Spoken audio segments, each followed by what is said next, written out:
33 IMOCAs were at the start of the 610-mile race, gathering together southern Brittany's finest lineup ever. It was a clean start at 10:30 Universal Time, coordinated in the Coureup de Groix with no recalls and no collisions. Concentration, excitement, apprehension, every possible emotion was in evidence on the docks of Lorient La Base and Carnival this morning as the skippers cast off and made for the start zone in Les Coureup de Groix. Amidst the legendary sociability, which has become a trademark of the Defi Azimut Lorient agglomeration, there was a hint of solemnity in the air as the troops readied themselves for battle. With 33 boats in the running, helmed by some 66 sailors in all, some of whom have a string of offshore race wins to their credit, it's hard not to highlight the epic challenge that lies ahead of them on this 610-mile course. At 10:30 Universal Time coordinated, the competitors in this 48-hour Azimut set sail in a foreboding autumnal weather system, which will likely be far from easy to negotiate. Save for 4 or 5 boats, this lineup is reminiscent of a Figaro or the start of the Vendée Globe.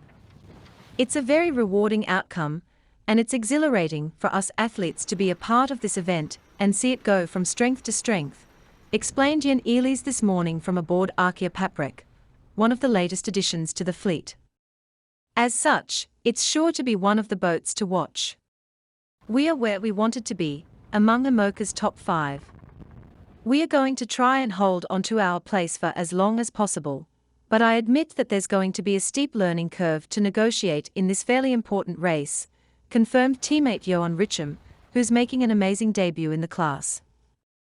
For other skippers, this 48-hour Azimut, with its course designed specially to provide a taste of every point of sail, is an opportunity to dive headfirst into an IMOCA competition.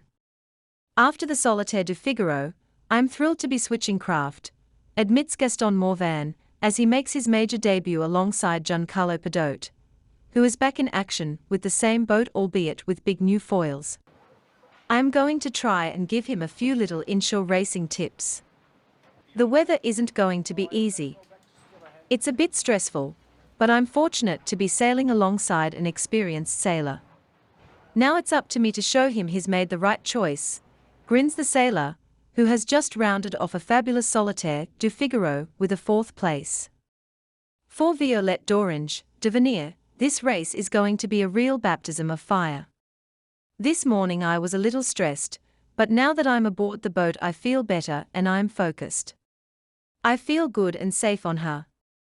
I'm thrilled to be setting sail with Damien Guillou, who has a wealth of experience to share, enthuses the 22-year-old, who's quickly raising her game and has the Vendée Globe in her line of sight.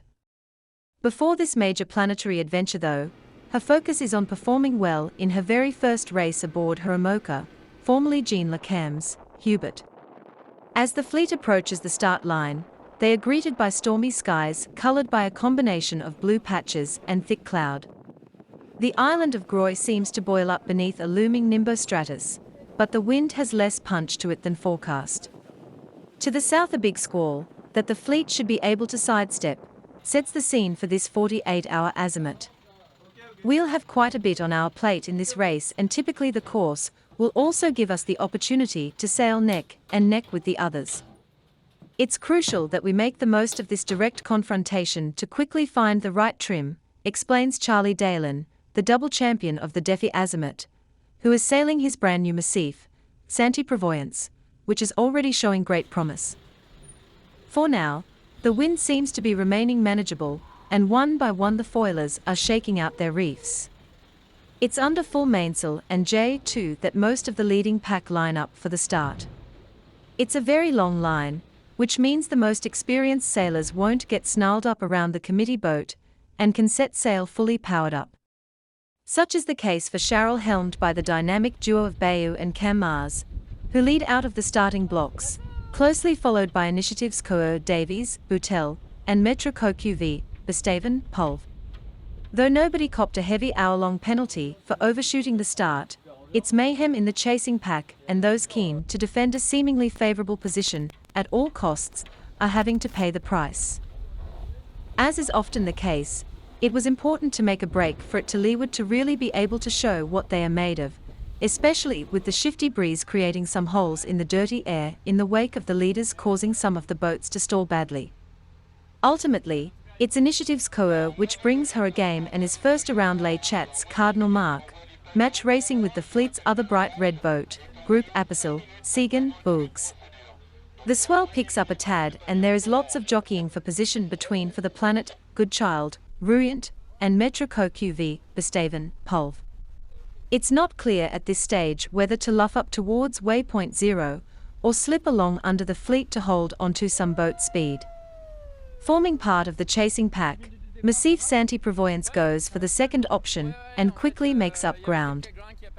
The pace is picking up and, as the ribs and spectator boats return to Lorient La Base, the leaders are foiling upwind at over 15 knots.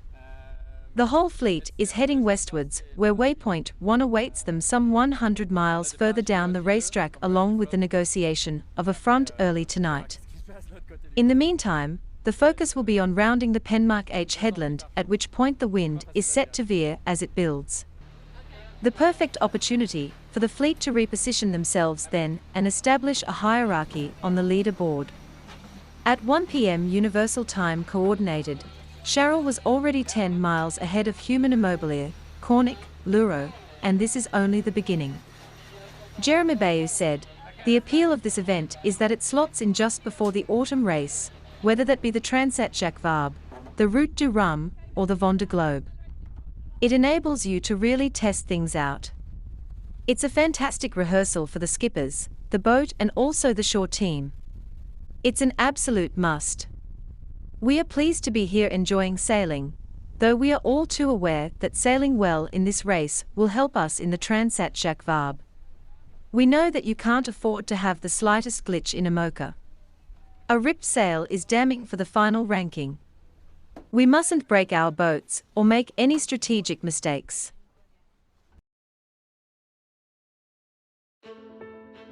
C'est génial de retrouver des petits copains, la grande famille de IMOCA. Après, la concurrence est de plus en plus rude, il y a pas mal d'équipes très en forme. Il y a 5-6 bateaux qui peuvent gagner la course. On est là pour faire le mieux possible, gagner si c'est possible, et puis on verra. C'est une classe qui est encore en pleine évolution, personne n'a trouvé le truc idéal qui marche tout le temps. Et on sait qu'on va se battre et que l'erreur elle est un peu fatale, c'est très excitant. On va avoir beaucoup de conditions différentes. Ok, il est en train d'abattre. Je te propose d'abattre et dérouler. Nous sommes à 20 minutes avant départ. Dans moins d'une minute, on voit les pavillons orange. Je rappelle que l'orange est envoyé 5 minutes avant le début de procédure.